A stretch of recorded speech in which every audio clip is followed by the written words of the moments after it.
नमस्कार किसान भाइयों। आज जो मैं वीडियो लेकर आया हूँ किसान भाइयों, वो रहेगा हमारे कॉटन के अंदर जो बेल्ट आती है, जो वायरस आता है और जो उखेड़ा आता है, उससे किसान भाई कैसे निजात पाएँ और प्रिवेंटिव में हम कैसे उस अपने कॉटन की रक्षा कर सकते हैं, अपनी फसल की रक्षा कर सकते हैं, उसके विषय में आज किसान भाइयों हम चर्चा करेंगे। तो चर्चा को शुरू करने से पहले किसान भाइयों, मेरा आपसे नम्र निवेदन है कि हमारे वीडियो को ज़्यादा से ज़्यादा लाइक करें, सब्सक्राइब करें और बेल आइकन का बटन दबाएं। और फिर भी कोई समस्या अगर किसान भाइयों को रहती है तो किसान भाइयों आप कमेंट के माध्यम से हमें बता सकते हैं, उसका सॉल्यूशन भी हम अगले अपने नेक्स्ट वीडियो के अंदर ज़रूर करेंगे।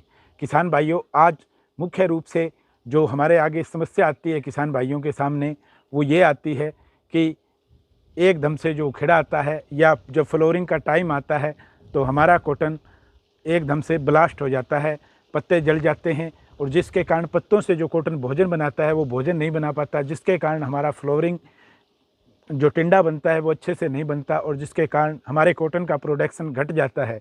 तो किसान भाइयों, आज इसी से निजात दिलाने के लिए इसमें दो प्रकार का सिस्टम होता है किसान भाइयों। एक ऑर्गेनिक जो हम उखेड़े को रोकते हैं, बिल्ट को रोकते हैं, वो सबसे बेस्ट होता है। लेकिन किसान भाइयों, वो कोई 1 मिनट का प्रोसीजर नहीं होता कि आज हमने कॉटन लगा रखा है और आज ही हम ऑर्गेनिक तरीके से उखेड़ा बंद कर दें, ऐसा कोई प्रोसीजर नहीं है। क्या पता कोई आपको आके गाइड भी कर दे, लेकिन ऐसा कुछ नहीं होगा।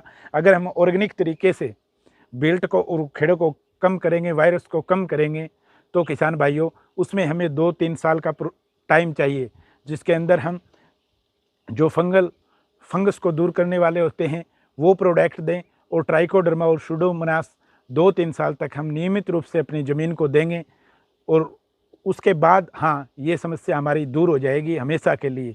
कहते हैं ना कि जो देसी दवाइयों से जो इलाज होता है वो हमेशा के लिए होता है। लेकिन किसान भाइयों, हमने नरमा भी बो दिया और हमें पता है कि हमारे कॉटन के अंदर बेल्ट आती है और जब ब्लास्ट भी होता है कॉटन, जब फ्लोरिंग पे होता है, क्योंकि उस टाइम सबसे ज़्यादा ताकत की ज़रूरत होती है कॉटन को। तो किसान भाइयों, आज इसी विषय पे मैं आपको पूरा डोज बताऊंगा कि हमें क्या करना है।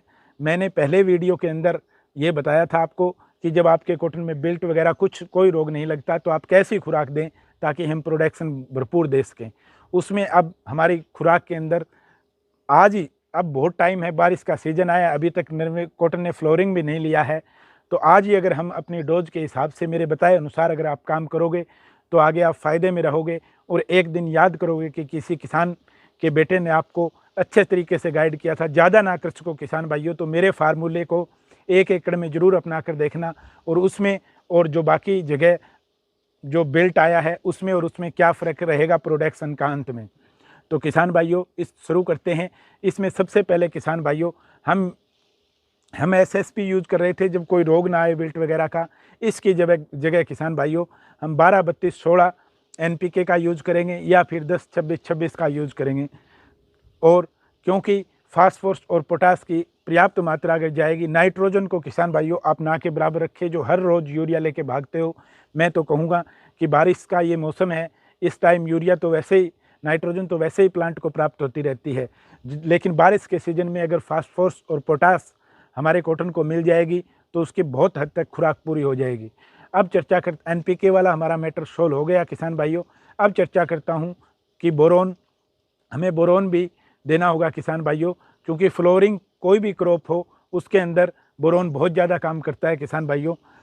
आज अगर हम बोरोन दे रहे हैं अपनी फसल को, इस जो स्टार्टिंग डोज है उसके अंदर, तो इसका हमें आगे जाके बहुत बेनिफिट मिलेगा, क्योंकि हमारी फ्लोरिंग वाली और माइक्रो न्यूट्रेंट हर पानी के अंदर जैसे हमने बोरोन दे दिया, आगे जो भी माइक्रो न्यूट्रेंट हैं वो आप धीरे धीरे पानी इकट्ठा मत डालें, धीरे धीरे किसान भाइयों अलग अलग तरीके से हर पानी के अंदर कुछ ना कुछ देते रहें, लेकिन बोरोन हमारी फर्स्ट डोज के अंदर जरूर जाना चाहिए। अब किसान भाइयों, क्योंकि जब बेल्ट वगैरह की समस्या आती है तो सबसे पहले पौधे की जड़ें खत्म होती है।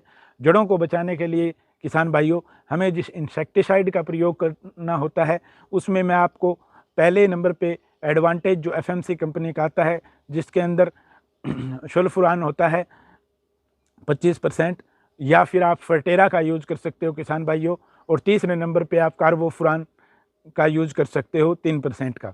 लेकिन मैं इसमें सबसे पहले किसान भाइयों आपको एडवांटेज का ही रिकमेंड करूँगा, क्योंकि इसका रिजल्ट जो अन्य जो हमारे प्रोडक्ट हैं इनसे काफ़ी लंबा रहेगा। तो किसान भाइयों, इसका भी हमें यूज करना है, जिसके कारण जड़ें हमारी लगातार, वाइट रूट वगैरह हमारे लगातार चलते रहें और पौधा फ्लोरिंग स्टेज पे जब आए तो उस टाइम मरे ना। दूसरा किसान भाइयों, थाइपोनेट मिथाइल 70% का आप यूज अवश्य करें, क्योंकि थाइपोनेट मिथाइल जो 70% हम यूज करेंगे वो किसान भाइयों हमारे पौधों के अंदर बिल्ट की समस्या को रोकेगा। बहुत हद तक सबसे ताकतवर फंगिसाइड होता है ये, और आगे जाकर हमें ये पता है कि वायरस की बहुत ज़्यादा प्रॉब्लम हमारे कॉटन के अंदर आती है किसान भाइयों।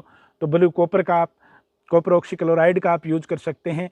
और एक मैंने आपको बताया था जो NPK हम 12-32-16 दे रहे हैं, उसके साथ सिलिकॉन पाउडर का तो पक्का ही यूज करना है किसान भाइयों इस डोज के अंदर, क्योंकि ये कार्बन की कमी को ज़मीन से पूरा करेगा। और जब कार्बन की कुछ हद तक हम ज़मीन की कमी को पूरा कर लेंगे तो किसान भाइयों ये याद रखना कि कार्बन जितना ज़्यादा होगा ज़मीन के अंदर, हमारी फसल उतनी ही ताकतवर होगी और बिल्ट वगैरह की ये प्रॉब्लम है ये घटती जाएगी।